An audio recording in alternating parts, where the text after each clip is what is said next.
Good morning, everyone, and welcome to the September 2023 meeting of the West Sacramento Area Flood Control Agency.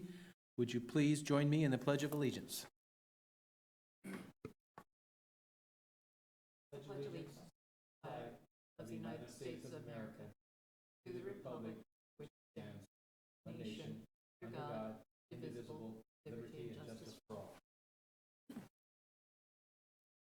Thank you. We'll start our meeting with agenda item 1A, which is presentations by the public on matters not on the agenda. Is there anyone from the public that wishes to speak on matters at this point? We've received no requests to speak. No, thank you. We'll move on to item 1B, additional report out from our closed session of September 8th, 2023. Thank you, Chair Ramos. At its September 8th, 2023 closed session meeting, the board accepted a settlement offer in the case of Shimmick Construction versus WSAFCA and authorized staff and council to proceed with concluding a settlement contingent upon the opposing party signing a final agreement. After the meeting, opposing party did sign the final agreement, as did WSAFCA. It was fully executed. As required by Government Code Section 54947.1A3B, the terms of the settlement are as follows. In full settlement of the claims and counterclaims between the parties, the agency agreed to pay $12.5 million not later than September 26, 2023. The settlement includes mutual releases of all claims and counterclaims between the parties, and upon completion of performance of all terms of the settlement agreement, the parties shall file with the court a dismissal with prejudice of the entire case. In keeping with Section 54957.1, copy of the executed settlement agreement is currently available to the public for review, and it shall be appended to the minutes of today's meeting. And that concludes my report. Thank you. Item 1C, monthly and year-to-date revenue and expense reports. Thank you, Chair Ramos. I'll be reporting on the revenue and expenses for the agency for the month of July 2023. For Fund 870, the starting balance was $8.2 million. There was no revenue. There were no expenses. And so we ended that month with a balance of $8.2 million.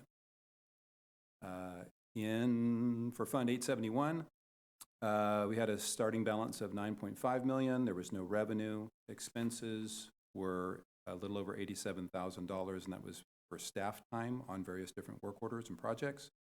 The ending balance for Fund 871 was $9.4 million. The agency's combined cash position for the month of July, including the advance fund from the state, was $33.1 million. And be happy to answer any questions. Questions? None. Thank you. We'll move on to our our consent agenda, which is considering the approval of minutes from August 17th and then close special meetings on September 1st and September 8th. Anyone have any questions or corrections to the minutes? Otherwise, I would entertain a motion to accept the minutes as presented. So moved. So moved. I will second. All those in favor? Aye.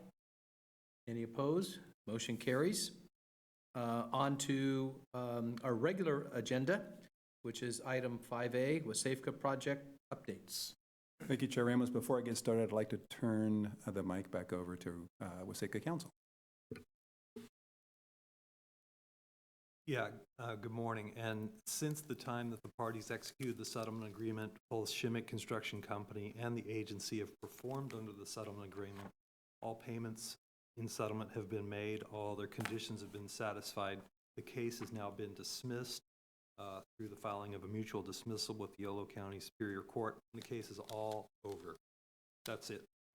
Thank you. All right, and then hot on the heels of that and the previous report of finances for the month of July, there's been a slight change in our cash position. In the packet that the board received as of September 15th, our total cash position was a little over $33 million since that time. we've made the payment of the claim. And so the fund balance in the state advance fund, ending in 9918, that is now just a little over $3 million. And so the revised cash position is $20.8 million as of today. On the Southport Levee Improvement Project, on the real estate services, staff anticipates bringing an item to the board in the next month or two to convey rights to the state. Hats off to Paul Dirksen, who's been running that process for the last couple of years, and we finally got some approval final approval by the state. And I'll add that there was another comment by the state of the various different flood control agencies in this region who have been doing projects, early implementation projects since 2006, 7. We're ahead of them in terms of conveying property rights to the state. So it may have taken us a long time, but we're leading the pack. It's a good work, Paul.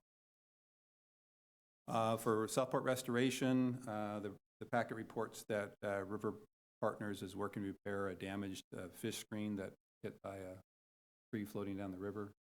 They've since retrieved that fish screen, got it back and hooked up, and irrigation is back in process. You may notice under the federal project portion of the report that I've reformatted things and added a little bit different information. I'll go over it high level. If you have any questions, please don't hesitate to ask. So I've highlighted under the project partnership agreement the various elements of it, total project cost, the non-federal sponsors' share of that cost, and again, that's between us and the state. There's a 5% cash requirement under the PPA, that's listed there. LERDs, which is lands, easements, right-of-way relocation, and damages. There's a LERDs, estimated LERDs cost that's required of the non-federal sponsors, that's there, as well as the anticipated in-kind credit from the non-federal sponsor. So there's kind of a summary that lists the elements under the PPA that was executed back in September of 2022. And then I break out of the 4 different elements, well, the 5% cash, LERDs, and then the credit I separate out between 221 credit, which is Southport costs, and work-in-kind credit, that's credit that we're submitting on an ongoing basis.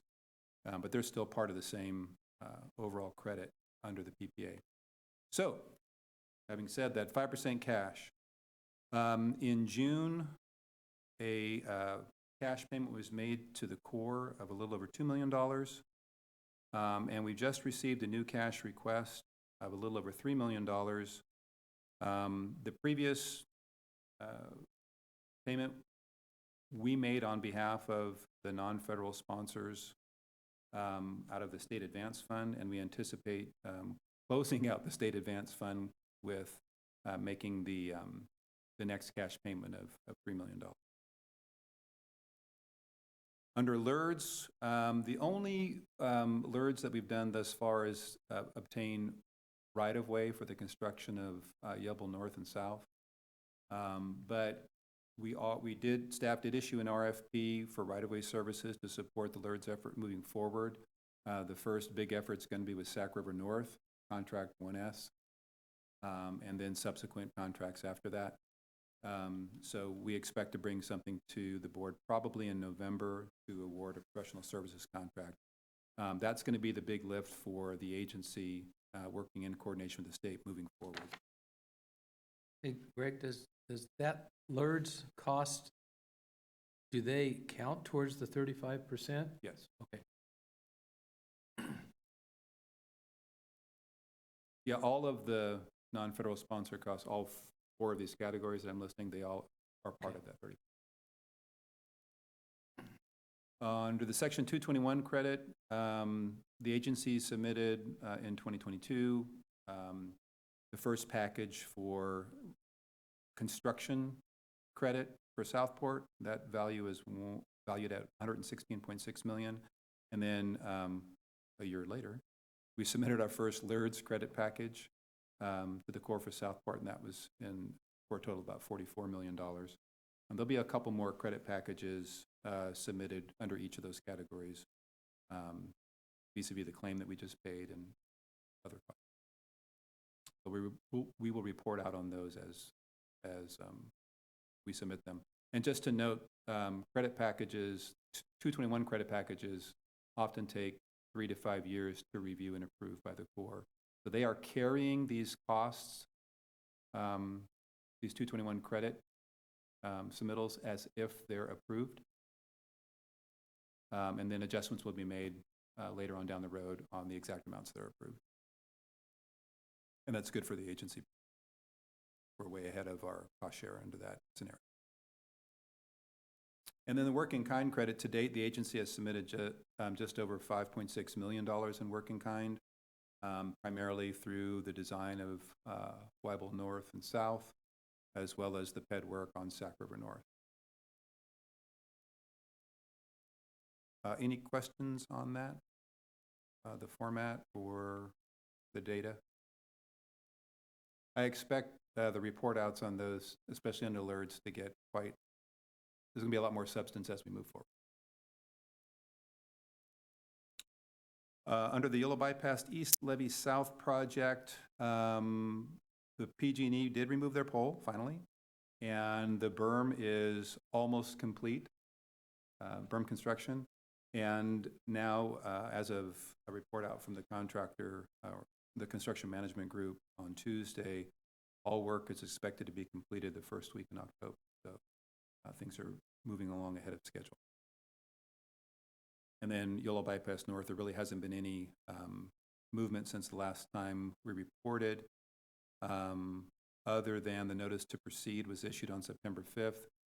The contractor is preparing submittals, including the schedule, but they've indicated that construction is going to begin next year. On Sac River North Levee design, really the only update is the Corps is considering doing additional, or either requesting us or them doing it, additional borings for geotech to support the geotechnical basis of design report. It's unclear at this time whether or not this is going to slow down the initiation of design. We're kind of going back and forth with them right now on whether to proceed and incorporate additional data later, post 35% design deliverable, or whether we hold on design, get the data now, and then move forward. So we'll report out as we know more in the coming month. On Stone Lock, the preliminary engineering design, so the full-day charrette is scheduled for next Thursday. It's going to be held here in the Galleria. I think we're expecting upwards of 30 people from our partners with the Corps, State, and WSAFCA. And then I've reformatted the federal appropriations. To date, the Corps has received about $101.6 million for our project. And as it stands right now, there's about $52.8 million pending in the engineering water development bill, assuming the Congress passes it. That pretty much, oh no, it doesn't include my update. So the groundbreaking ceremony for the West Sacramento project was scheduled for October 5th. But this time it's being canceled by request of Congresswoman Matsui. She is unable to attend, and since this is one of her projects that she's been instrumental in helping to, obtain funding and get us going, so she has made it known to the Corps, as well as us, that she would definitely needs to be at the groundbreaking ceremony. So it's unclear at this time whether or not the October 5th is going to happen because of the potential shutdown in CR. But in either case, we'll schedule a separate groundbreaking for the West Sacramento project. Keep you posted when that happens. This was going to be a combined one, right? Well, it was going to be serial ceremonies. There was going to be the regional ceremony out near the Weir. Right. And then immediately following, folks are going to drive to West Sac and then have Okay. a West Sac focused project. Now, if they do hold the regional ceremony, groundbreaking ceremony out at the Weir, there still may be an interest by the Corps to come view the Southport project. It's being showcased as one of the Corps' engineering with nature projects. Which I think we should take full credit for that, because it was our design, not. Yeah. But anyways, so we may host some folks and showcase the project, but not in a groundbreaking. And that concludes my. And that's the same week as the Waterways Correct. meeting. So, can you refresh my memory on the stone lock thing? Didn't Wood Rogers do some review of that at one point and kind of? Yeah, so the city contracted with Wood Rogers to do an evaluation of the stone lock facility, the stop logs, the sector gates, and provide some alternatives to consider, including the one from the GRR where an earthen berm. Right. And that is forming the basis of the alternatives that we're looking at during the stone lock charrette for the Corps. So that data and that report and the supporting data has been provided to the Corps and is a large part of forming the foundation for the charrette. Okay. All right. Any other comments? Well, thank you, Greg. We'll move on to item 5B, director's comments. And I think we don't have any director's comments, so we'll move on to item 5C, which is adjournment. Thank you, everyone, for coming.